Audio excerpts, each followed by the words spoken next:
Nothing much. How you guys doing? Doing great. Good, man. How you Doing doing? great. Hey, Good. everybody. Look, we thought it'd be appropriate to start. There's one thing different here for us. Our first press conference without one Bob Lang here with us, and on behalf of Kyle and our entire organization, just wanted to thank Bob. Bob had a unique opportunity to go home, be provided for him and his family, and so we wish Bob and Rachel and their beautiful kids, all our best as they move on in their next chapter. And very thankful and grateful for everything Bob did for us. And with that, not much else going on around here, so we'll open it up for questions. Yeah, so the first question for you guys is, who talked to Jimmy on Friday after the trade was made? What was the message delivered to him, and how did he react? Yeah, I think the answer, we both spoke to Jimmy. Kyle did right away, and then I did later in the day. I think I'll let Kyle go after this, but the message was what we were doing, why we were doing it, and how he is very much still a part of our plans. And I'm not gonna, I believe those conversations should remain private, but Jimmy, he welcomes competition, and so I think I'll leave it at that. And Kyle, you go ahead. Yeah, very similar. Wanted to get it to Jimmy definitely before it came out, so called him first thing, had a good conversation with him. It's obviously no one wants to hear that. I know that he wasn't totally excited about it like you'd expect, but Jimmy handled it great, like he always does. We were very straight up with each other, and I told him how he felt. This doesn't change any of his circumstances right now. I mean, he's still coming in here trying to lead this team. I told him how excited I was that free agency went a lot better than we anticipated, with being able to sign a lot more of our own players than we had thought going into it, and that we got a real good team coming back here, and we still plan on him leading us and getting as far as we can with them.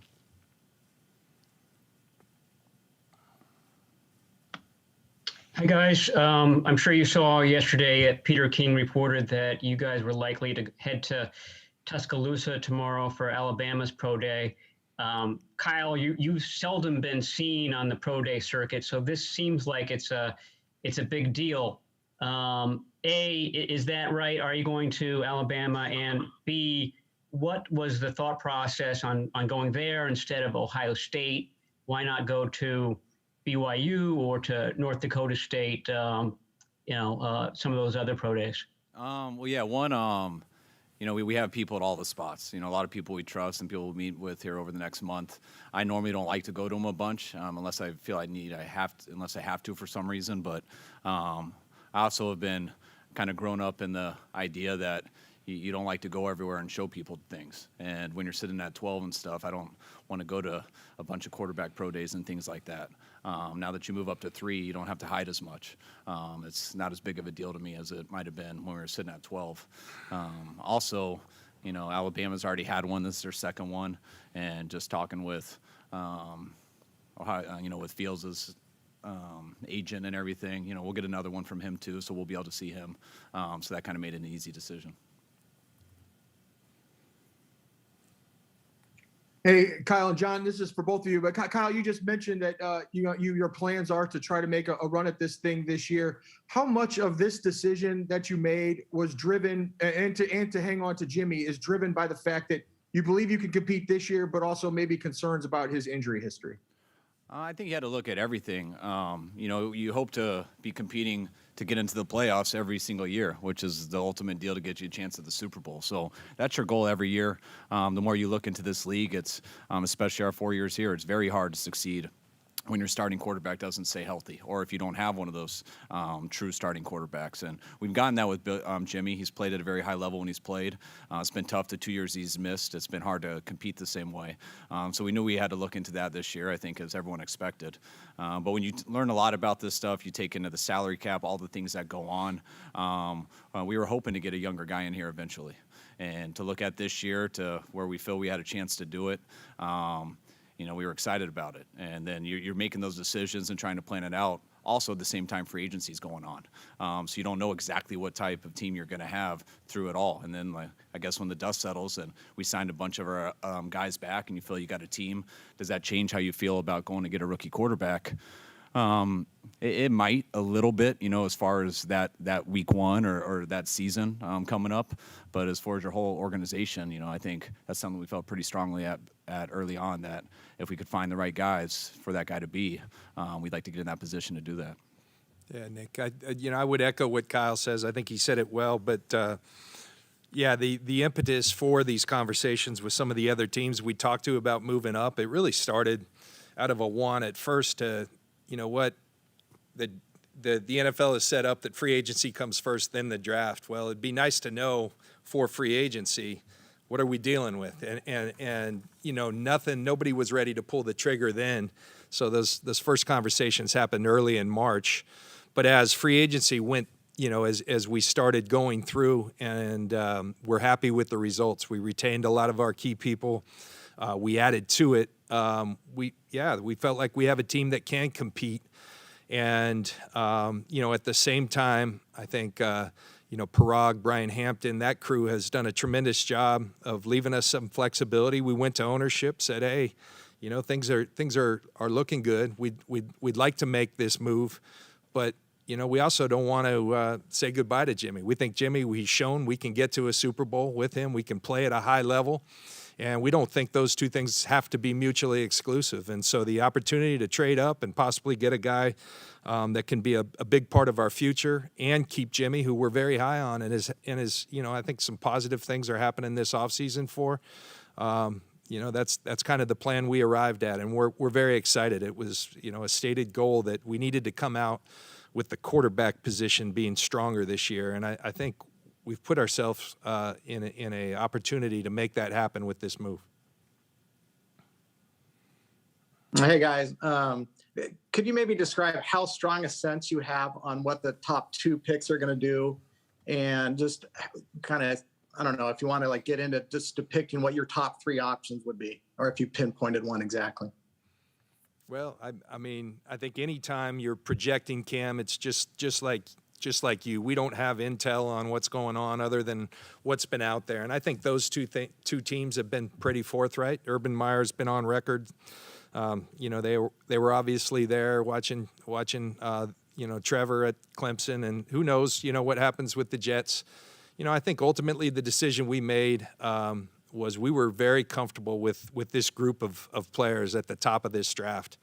And we felt like putting ourselves in position to get up to 3 where we kind of controlled things was something very attractive to us. And so, we talked to a few teams, and, I think there was traction with Miami early. And we just had really good dealings with them. Very appreciative to Chris Greer, Brian Flores, Stephen Ross, their owner. I think they were first class this entire way, and we were able to bring it to a close on Friday. While we were up at BYU. Hey guys, if I could sneak in too, I'm just not sure if I get another crack at this. Just reading between the lines, it seems like you really do want to keep Jimmy Garoppolo, but if someone blew you away with a trade offer, you would have to consider that. I guess for starters, is that accurate? Yeah, that's accurate with every player on our team. Probably including myself. If someone blows us away with a trade for me, I bet you John gets rid of me. So it's no. That's definitely. We're in a situation where when you bring in a starting quarterback, when you bring in a rookie quarterback, to me it's always better, especially on the team that you have. If you got a veteran starter there already who you like and you're comfortable winning with, that's usually the direction you want to go, and not throw someone else out into the fire until they're fully ready. And that's the situation we're at. If you look at free agency, if it goes the other way around and you do things differently, maybe. But right now, Jimmy, it's going to be hard to find a quarterback that gives us a better chance to win than Jimmy right now, especially even a rookie in the draft. So that's what you look into. Now, if someone wanted something for that and it can make your team better in a lot of other ways, you listen to that, but it also depends on how good you feel about that rookie. And we're not there yet right now. And odds are we probably won't be. That's why we're happy that we don't have to be that way. We got a guy in here who we know we can win with, a guy that our players love, that we love. And we're excited to have him this year, and we're excited to have a hell of a quarterback right behind him, learning from when the time's his. Agreed. Great. My second one is, I'm sorry? Yeah, Go my ahead, second Eric. one is not to get too, okay, sorry. Yeah, not to get too dramatic, but I mean, decisions like this, franchises can reach great heights or fall to great depths. I mean, no one takes a quarterback at number 3 and thinks he's going to fail. Everyone loves the quarterback they take at number 3, but history shows that doesn't work out. I guess, do you have an appreciation or an excitement about taking a risk like this? Maybe you don't view it as a risk right now, but and what it could mean for the future of the franchise. I'll say it's a risk every single year you go into an NFL season without one of those top 5 guys. I mean, it's very tough to win in this league, and there's only a few quarterbacks that you're going to win because of just the quarterback. It's very few, and even those guys still need a good team around them. So yeah, you got to take risks, and this is a risk we were willing to take. We looked at how our 4 years have gone. We looked at how we want the next 4 years to go, and we looked where we're at in the draft and the options that are there. And that's why sitting there looking at this stuff since January and going all the way through the process, we felt pretty strongly we're going to get left at the altar sitting there at 12. The way that we think this draft's going to go, and the way all these candidates are, and the way a lot of teams are in a position trying to take a risk to fill that need that I just said about. I mean, almost every team's in that position except 10 of them. So yeah, it's a risk, but that's every season in this league's a risk.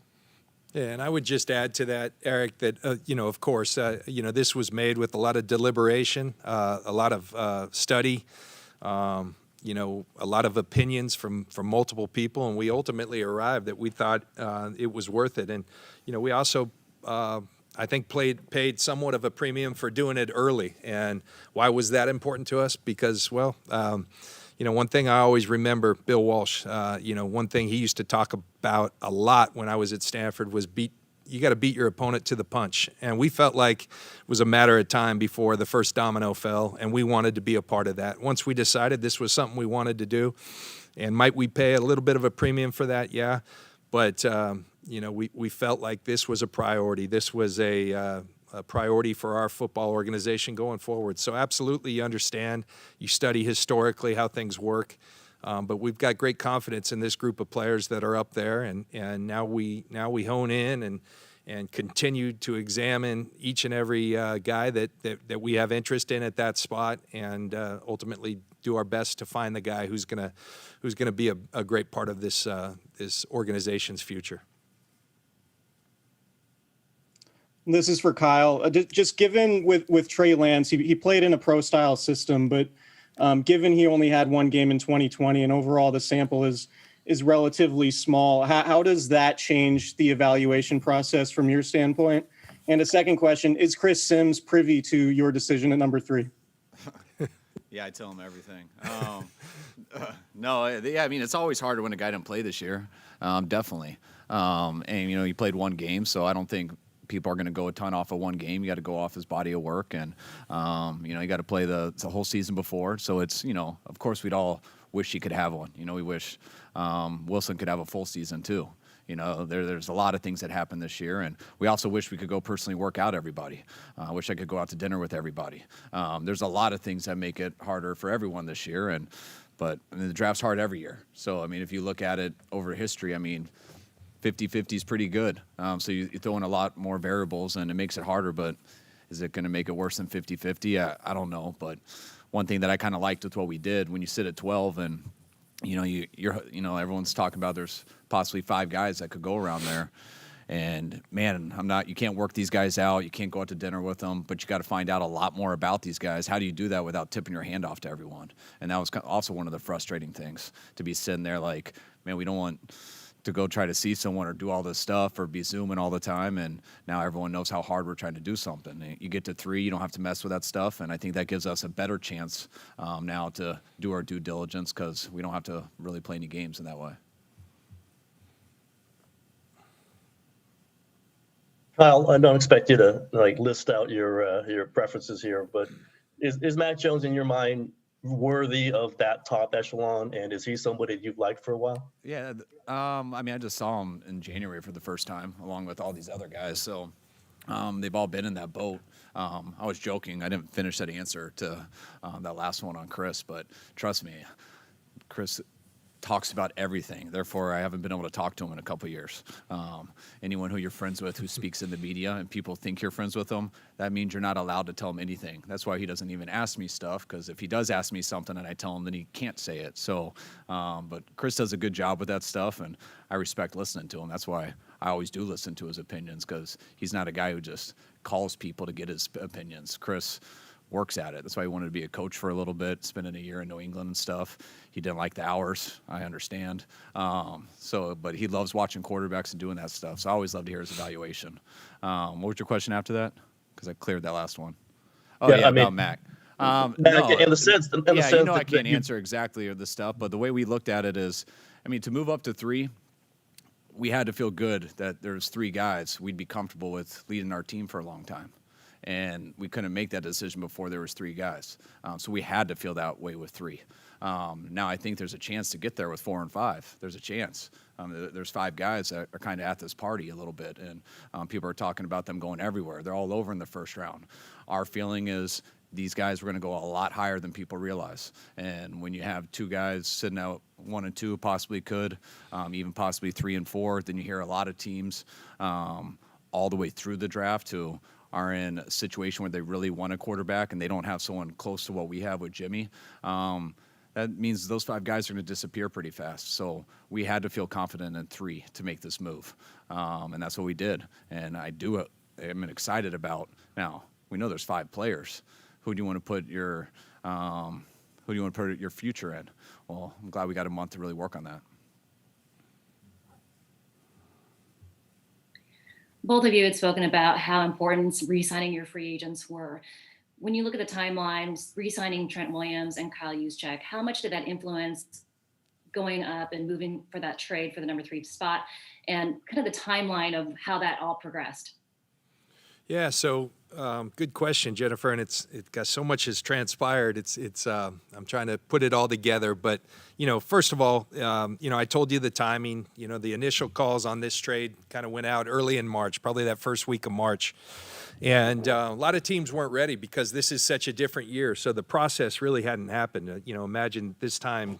Typically, we would have been to a combine, started 30 visits, and all those things. That hasn't transpired. So for a lot of teams, hey, they just got kind of like, we're not ready to do that yet because we want to go through the process a little bit more. Then free agency starts, and yes, it's important for some dominoes to fall. And I believe the first one was Juice, and we were very excited. He was someone who's a very important part of this football team in every way, with the way Kyle and his staff utilizes him, as in a multitude of different ways, to being a great example for everybody here in terms of the work ethic and what you put into your body to be successful in this game. And then Trent was obviously a major priority. He's one of the better players in football in my mind.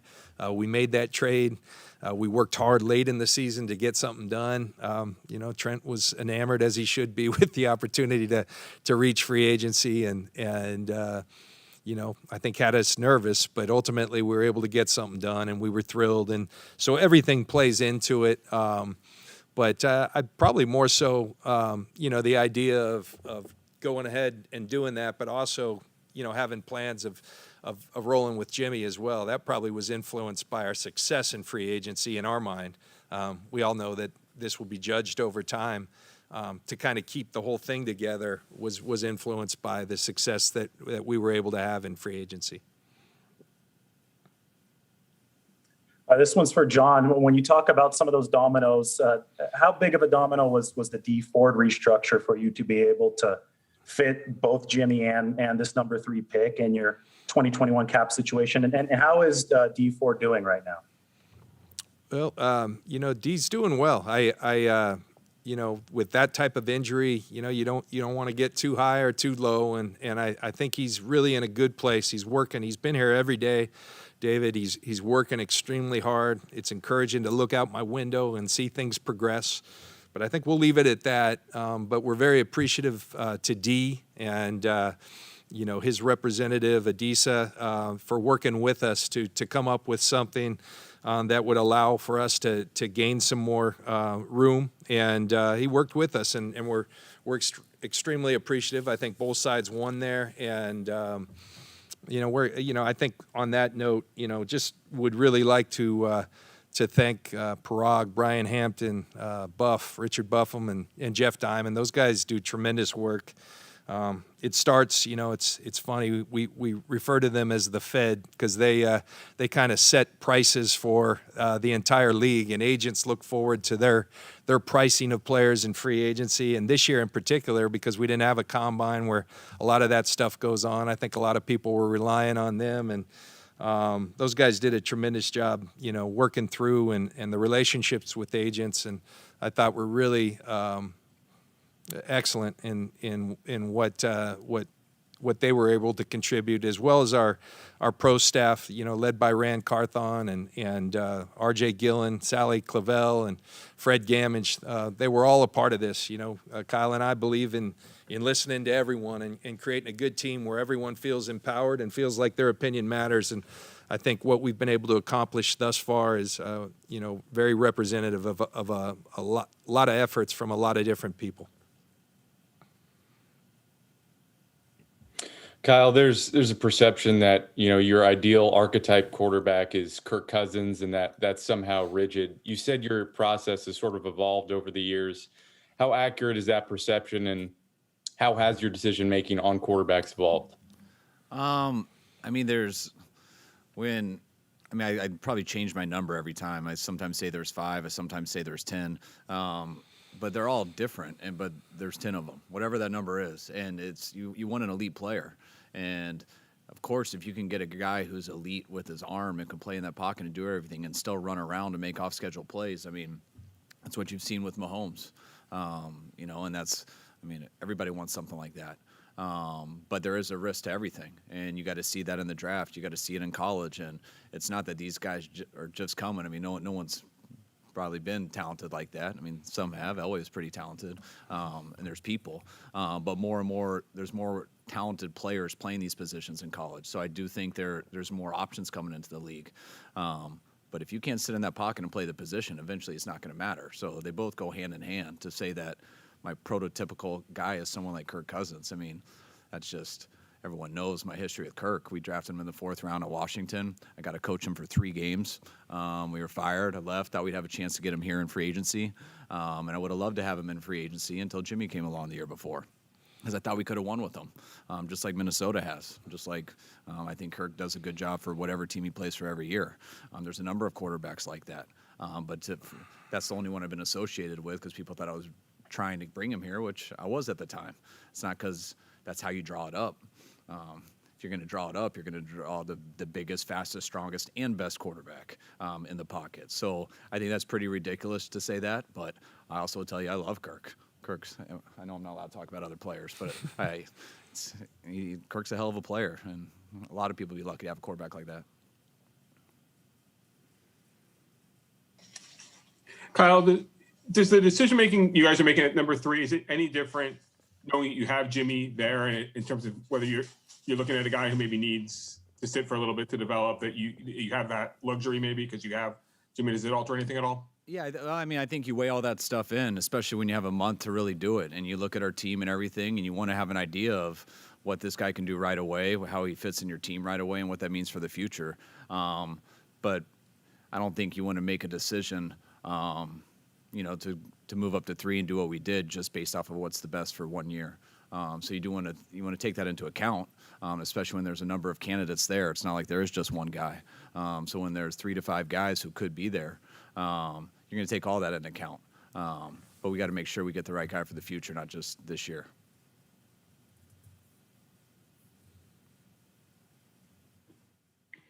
Hey guys, I think I'm connecting the dots. I don't think it's that complicated based on what you said, but I just wanted to flesh it out a little bit more. Say you guys had kind of stunk it up in free agency and it didn't go well. Are you kind of saying, you would look at the team and say, hey, maybe this is not a Super Bowl contender, and you would have been more apt to, maybe deal Jimmy and roll with a rookie quarterback? I just want to make sure I'm you're trying to connect a lot of dots, and so have we since January. That's the problem. You're trying to decide on stuff in January, what direction do you want to go. You hear people like Stafford available. You hear Deshaun. You go to the draft. You go to free agency. You think about your own. You think about your own team. It's a lot of stuff to go back and forth on. So there's no, hey, this is exactly what we want to do. It's, hey, what if A, B, and C happen? Well, then we got to do this. What if D, E, and F happen? Then we got to do this. We weren't totally in the position just to dictate anything. So you kind of do the best with what you got in each situation. But when it was all said and done and the way it's finished, we feel great about it.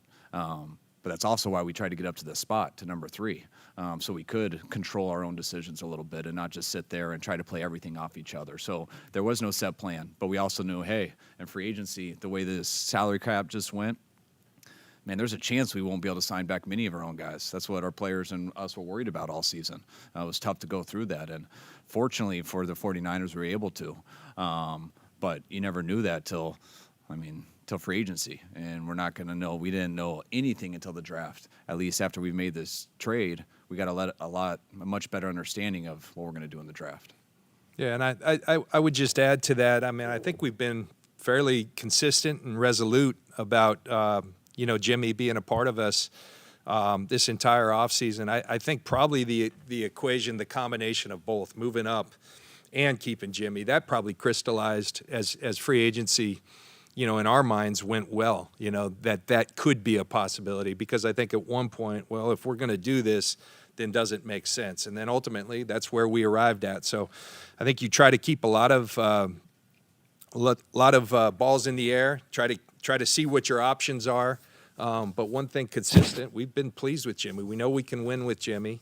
And then ultimately we arrived at this deal after free agency that, okay, if we're going to move up, let's do both. And I think that became something that was more viable in our minds, once free agency went, as we feel in our hearts, in a positive direction for us. I think a hard decision for us too is when you committed what we did to Jimmy, and you got a guy who's really only played 1 year, and in 1 year of football, I mean, you look at the numbers he had, how efficient he was, and how close we got to winning a Super Bowl. He's got a lot of untapped potential also, and so that's a hard thing for us too. It's not like we're not giving up on Jimmy because he can't play or anything. Jimmy can play. He's only got to do it 1 year. We also like the person too. We also know we can't go through a year of what's happened 2 out of the last 3 years. So that's something we had to protect the organization with, and there's lots of ways to go into that, but it wasn't just a slam dunk decision on this guy can play, this guy can't play. You got a lot of options, and you're in a lot of different spots to acquire those, and how does it all balance out? And trust me, I mean, it's just my wife, when she listens to my phone calls with John when we're trying to be on vacation, she thinks we're having the same conversation 8 times a day, and we kind of are, because we're just circling through all this stuff, and the first time I woke up with a little bit more clarity is when we made this trade, because it's still not done, like exactly where we're going and stuff, but it was like, all right, now it's much more clear. There's not as many dots to connect. As far as untapping Jimmy's potential, what's your guys' sense on the offseason, the spring offseason, OTAs, mini camps, whether you're going to have that? And does that sort of influence your quarterback decision in that maybe a rookie without a spring wouldn't be able to get up to speed to be able to, run the offense sufficiently by week 1? Yeah, that's I think that's a question that every team is very eager to find out, as are the players. What's this offseason going to look like? I think Kyle's been a part of a steering community or committee in terms of coaches on what they need out of an offseason. So the league's working hard. It's in the CBA that there will be an offseason. Obviously, with COVID, things can be affected and adjusted. I know they're working hard, the league and the union, coming up with the right formula, but that as far as we know, still hasn't been decided as of yet. And there's a lot of ideas what might happen. And as Kyle said earlier, Matt, I think all those things go into the equation. And a lot of players suffered last year, a lot of young players, not just rookies. It's hard to improve in this league when you don't have an offseason. That's an integral part of improvement. Is opportunity, is reps. For some of the older players, maybe not as important, but for young players, off seasons are critical. So we hope we have that opportunity with our players. We understand the league's working hard to come up with the best situation along with the union, and looking forward to some clarity here soon on what that's going to look like. Kyle, I think in December, you kind of mentioned just running through the different possibilities at quarterback of the Patrick Mahomes, Alex Smith setup in Kansas City. How much is that something that you looked at when you were kind of evaluating these different options? And did you even go so far as to maybe make some calls to see how that all worked when the Chiefs did that? No, but I mean, that's a good example. I think that's the most obvious example of having a really good quarterback and drafting a young guy and still having success that year with your veteran and moving on the next year. So, that's the nearest one we have to go off of. But I don't really look at stuff like that because I think each situation's its own situation. I mean, when you go back to other years, they traded this for this, so is this worth it? Each situation is its own situation. And I look at ours, I learned from everything through my own experience and just reading about football and watching it over the years. And that's why we all develop our opinions. But just like the perfect play call or, the perfect throw, you don't know till the end of it. I mean, stuff is adjusting at all times, and you got to always be ready to adjust and do the best with the opportunities you have. Kyle, two things. One, we talked about Jimmy Garoppolo, whether he'd be receptive to this. Are you fully expecting him to take part in the off-season program? Like, is there any pushback from Jimmy on that? And then the other one was in terms of the ownership, and was this the biggest ask you've had of them in these 4 years of pulling off this kind of trade? Did you have to really explain it hard for them and whatever they said? I'll do Jimmy, you can do ownership. Sure. All right. No, my understanding. I mean, I'm sure Jimmy was a little pissed off from it, just like I would be too. But me knowing Jimmy, he'll be fired up and come in and he'll work his butt off. And knowing Jimmy, usually the more mad Jimmy gets, usually the better he gets. So it's if Jimmy just gets madder and he stays healthy, I mean, this is going to be a good thing for Jimmy too, which could be a great problem for the 49ers.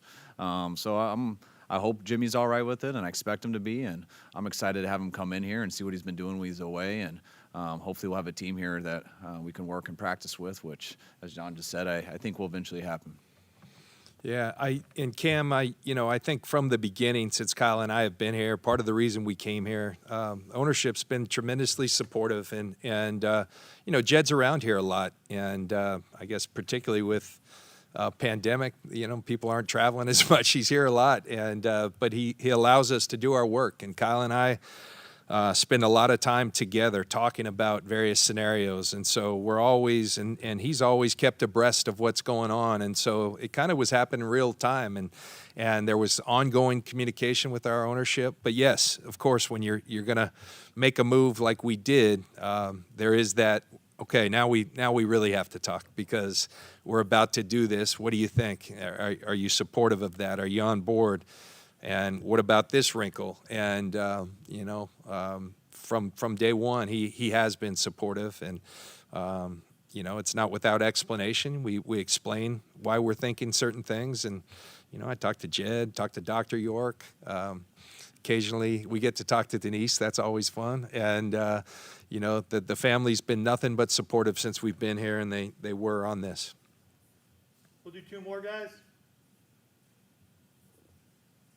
Kyle, I just want to make sure I'm clear on this. Did you say you probably are going to get to a Justin Fields, second pro day? And also, you've been within that QB collective camp at least once, maybe multiple times. Do you know him? Do you feel comfortable with your knowledge about where Justin Fields is in this kind of hierarchy? Yeah, I feel comfortable. That QB thing, that was, I've done it once, and I think he was like a junior in high school then, which was really cool to go do that. Hope I'm not in trouble for that. That was like 7 years ago. But no, yeah, we talked to Dave Mogetta the other day, and he said that they'd be able to set up another one. That's why we chose on Alabama. So I'm excited to see him eventually in person. But also got a lot of tape to go off too, which I know he's going to throw it really good in person and be really fast in person also. This is for both of you. A number of your players that we've spoken to talked about one of the reasons they wanted to come back, aside from the competitive team, was that it felt like a family. Kyle, from where you coached, and John, from where you played, how important was that to you when you came into the organization, and how much more comfortable does that make an uncomfortable conversation with a player like Jimmy? I mean, I agree with that. I think that was one of the hardest things for me personally last year, just talking to those guys throughout the whole year, and a lot of those guys not knowing their future, and me not being able to tell them exactly where I stood. With the salary cap changing like it did with COVID, you know, we had a 4-year, 5-year plan. You're going through all that, and when it got adjusted that drastically, there was a lot of guys that we felt were a part of this family that we weren't able to show them that love because we didn't know how the salary cap was going to work out. And I think that was the hardest thing for us because we wanted to keep those guys. You always want to keep your homegrown guys, is what I say. And, you know, losing guys like, like Bourne was tough, but happy for him. I mean, he got paid, so it was great for him. But when it all came back and we were able to keep some of our own guys, you know, it was unfortunate. I felt bad for a lot of those guys just because of how this all panned out this year with the salary cap hurting a lot of people. But when you do get back with people you really love being around, guys you like working for, and you know, I know free agency was tough on a lot of those guys, not just our own team, but around the whole league. And being able to connect with those guys when it was all said and done, and to see how hard like the week had been for them and stuff, but to also know that they were genuinely excited to be back. I can't tell you the same way I feel, the same way my family feels, the same way everyone on this team feels, because we do feel close, like players say. Yeah, Tracy, it's, you know, that is important to us. I think it's a part of this organization's fabric and culture long before we got here. You know, I look at their great championship teams. Those guys are still close. They all live around here. A lot of them do, and they're extremely close. And I think of the best teams I played on. Those teams are close, and it felt like family. And you know, you take examples. You take note of things that happened during your career. I've always said that, you know, Tony Dungy was always very influential in terms of, you know, he talked to everybody who came in the building. He talked to everybody who left, and he just was extremely honest. Mike Shanahan was very much that same way. And I think it's one of the things Kyle and I hit it off on is our own families are very important to us, our extended families, which are our teammates. And we try to be as upfront and honest, as forthright with these guys. We try to understand that, yes, it's a business, but we can still get close with these guys as well. And I think we've done that. And I think it serves you well in a situation like this. And there were a lot of great surprises, to be honest with you. A guy like DJ Jones, we never thought we'd have an opportunity to bring him back. And those decisions that you make are gut-wrenching in terms of prioritizing, because we like them all, you know. But you have to say, okay, we're gonna try to get these guys done. These guys might outprice themselves for what we can do. Unfortunately for those guys, you know, this was a weird year where the cap came down drastically, and there were a lot of players left out there. And the hard thing is when players have performed and then that market's not there. But what we tried to do is say, hey, look, if it's a one-year deal, we know you, you know us. This is a great place for you to go show your value, so that next year you can go do this again. And maybe at that point we can be a part of it. And we're very fortunate that a lot of those guys, K1, DJ, Tart, even like a Dante Johnson. I mean, those guys came back to us. Jason Verrett. Jason's situation was different, but all those guys are important to us. Family's important to us, and really excited that we got so many of them back. I will say, like, going through free agency, which is so tough, but like, I'm really proud of that. We have a place with our GM, all our coaches, our players, with our owner, that no matter, you can get an honest answer from people. And it's tough to do in this business because it's very competitive. There's so much stuff going on. But I feel we got a place where everyone shoots each other straight, and that is close to a family. Sometimes it's not always good. Sometimes you might upset people for a couple days, but you at least know who you can trust, and those are usually the people that you stay close with most of your life. All right. Thank you, guys. Thanks. Thank you.